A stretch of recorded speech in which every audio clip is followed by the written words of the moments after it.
Selamat pagi, Ibu-Ibu dan Bapak-Bapak yang kami hormati. Pada kesempatan ini, saya Andini Evanita dan Ibu Leli Dwirika dari Program Studi Jerman FIB UI akan mempresentasikan makalah kami yang berjudul Representasi Objektifikasi Perempuan dalam Pemaknaan Semantik dan Pragmatik Dialog pada Serial di Kaiserin. Sebuah serial Jerman yang dirilis pertama kali di platform Netflix pada tanggal 29 September 2022. Sampai saat ini, tindakan objektifikasi masih terlihat dalam keseharian dan media massa yang sering kita lihat. Kita masih bisa melihat ketimpangan stigma gender dalam film. Contohnya, kita masih bisa melihat bagaimana media menempatkan identitas dan citra diri perempuan berada di bawah laki-laki. Salah satu contoh media yang mengangkat isu ini adalah serial film The Kaiserin atau The Empress dari Katarina Eisen. Dari contoh penelitian sosial budaya dan linguistik sebelumnya, kami mencoba menggunakan korpus data dialog-dialog dalam film ini dalam menganalisis ujaran kebahasaan dari unsur semantis dan pragmatis dalam mengidentifikasi representasi bentuk objektifikasi terhadap tokoh utama dalam film ini, yaitu Elizabeth. Adapun tujuan penelitian ini adalah untuk menampilkan atau melihat cara serial film di Kaiserin ini menampilkan praktik objektifikasi perempuan melalui dialog-dialog antar tokoh, baik yang mengandung makna tersurat maupun yang tersirat. Selanjutnya, presentasi akan dilanjutkan oleh Ibu Lali. Ya, baik. Sebagai sumber data, digunakan serial film di Kaiserin atau di Invest karya Katarina Eisen yang tayang tahun 2022 lalu. Dan sebagai korpus data dari penelitian ini, bersumber dari 8 dialog dalam 4 adegan utama yang mengindikasikan adanya objektifikasi perempuan dalam serial sepanjang 6 episode. Film ini menceritakan tahun-tahun pertama kehidupan Elizabeth dari Bavaria sebagai seorang permaisuri Kekaisaran Austria pada periode pemerintahan Kaisar Yosef pertama. Metode penelitian yang digunakan adalah metode kualitatif dengan data yang telah dianalisis akan dijelaskan secara deskriptif. Sebagai landasan teori, di sini digunakan untuk menganalisis ujaran kebahasaan yang mengindikasikan adanya tindakan objektifikasi perempuan dan representasinya digunakan 4 teori utama. Secara linguistik, analisis semantik menggunakan teori dari Blanke yang mengungkapkan 7 cara pemaknaan ujaran secara semantik. Selain itu, analisis pragmatik menggunakan teori deiksis dan tindak utur dari Kruse. Sementara itu, dalam menemukan representasi bentuk tindakan objektifikasi, penelitian ini menganalisis makna dialog yang sama dalam memandang perempuan sebagai objek berdasarkan teori representasi. Hal dan objektifikasi dari Nussbaum yang mengacu pada 7 ciri tindakan objektifikasi, antara lain instrumentality, yaitu sebagai alat mencapai tujuan, denial of autonomy, atau kehilangan otonomi diri, inertness, dianggap tidak mampu, fungibility sebagai objek tukar, kemudian violability tidak memiliki integritas diri dan disakiti, ownership sebagai objek kepemilikan, dan denial of subjectivity atau penyangkalan subjektivitas. Dari analisis yang ada, kami menemukan adanya 5 bentuk tindakan objektifikasi yang telah direpresentasikan pada poin selanjutnya. Pertama, penyangkalan subjektivitas perempuan. Kita dapat melihat dalam contoh dialog di sini, Ich will selbst über mein Leben bestimmen, atau dalam bahasa Indonesia itu adalah aku ingin menentukan jalan hidupku sendiri. Secara asertif, Elizabeth menyatakan keinginannya dalam mengendalikan hidupnya sendiri. Namun, pernyataan ini ditentang oleh ibunya sendiri, yaitu Putri Ludovica, di mana secara pemaknaan afektif, selain menanyakan apa yang akan Elizabeth lakukan pada hidupnya, ia juga meremehkan kesukaan Elizabeth terhadap puisi. Adegan ini juga menggambarkan bagaimana seorang wanita muda bangsawan kehilangan subjektivitasnya dalam memilih keputusan-keputusan penting dalam hidupnya karena belenggu budaya patriarki di sekitarnya. Kemudian, Elizabeth juga kehilangan otonomi tubuh sendiri sebagai objek kecantikan. Dalam adegan uji coba pakaian dan kebiasaan sehari-hari sebagai seorang permaisuri, Elizabeth seringkali mendapat ujaran-ujaran yang mengandung adanya tindak tutur yang mengidentifikasi bahwa perempuan hanya dilihat sebagai objek kecantikan. Seperti dalam contoh dialog ini, uji coba korset baru bisa dilepaskan setelah Elizabeth mengatakan Ich kriege keine Luft, atau saya sudah tidak bisa bernafas.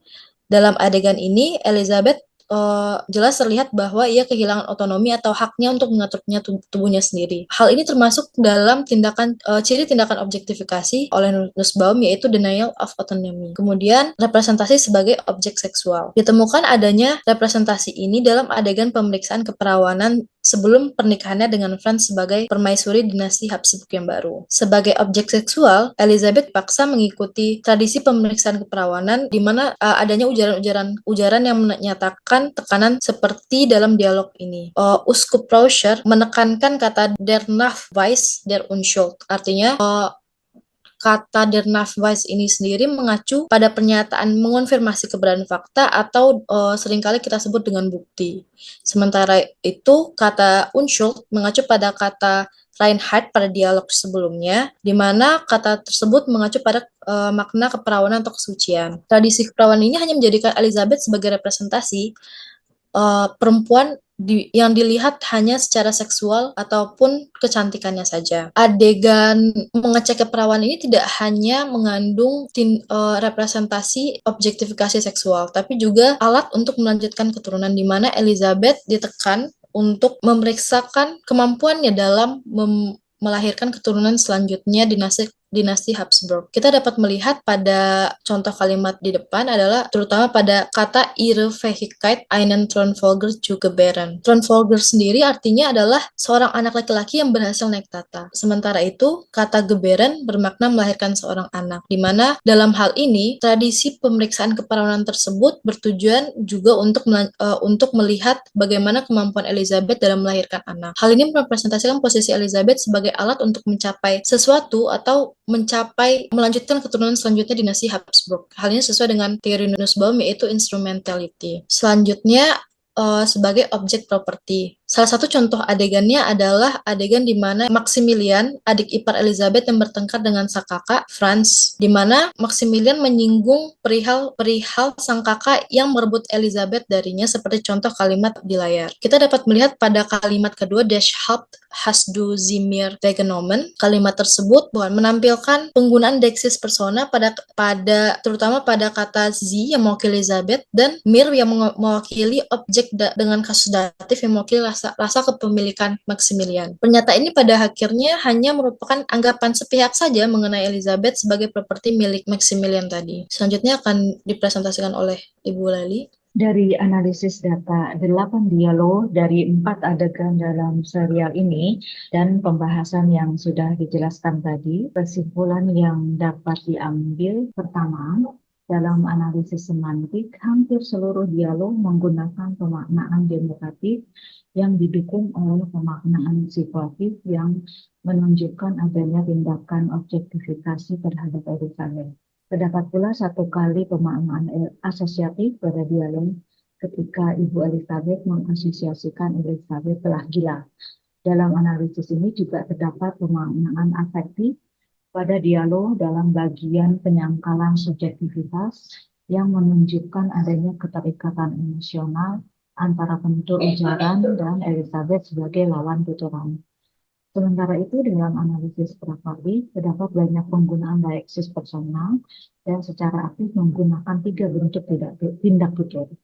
Penggunaan dieksis ini banyak terdapat pada bagian penyangkalan subjektivitas, alat untuk melanjutkan keturunan, dan objek properti di mana Elizabeth menjadi objek utama dalam dialog tersebut. Dalam beberapa dialog digunakan dieksis waktu seperti ab morgen. Sedangkan penggunaan kata sapaan sie sebagai dieksis sosial paling sering digunakan dalam beberapa dialog untuk menunjukkan kedudukan sosial lawan tutur. Terakhir, terdapat 3 dialog anafora dan 1 dialog katafora yang menunjukkan adanya dieksis wacana dalam serial film ini. Dalam analisis tindak tutur yang menunjukkan adanya tindakan objektifikasi perempuan yang terlihat dalam dialog pada serial film ini, yaitu 2 kali tindak lokusi, 7 kali tindak ilokusi yang hampir seluruhnya, termasuk tindak ilokusi direktif, dan 3 kali tindakan perlokusi. Analisis semantik dan pragmatik pada akhirnya mengindikasikan 5 bentuk representasi objek dari bentuk tindakan objektifikasi terhadap Elizabeth sebagai perempuan. Pertama, penyangkalan subjektivitas Elizabeth yang memiliki ciri denial of subjectivity.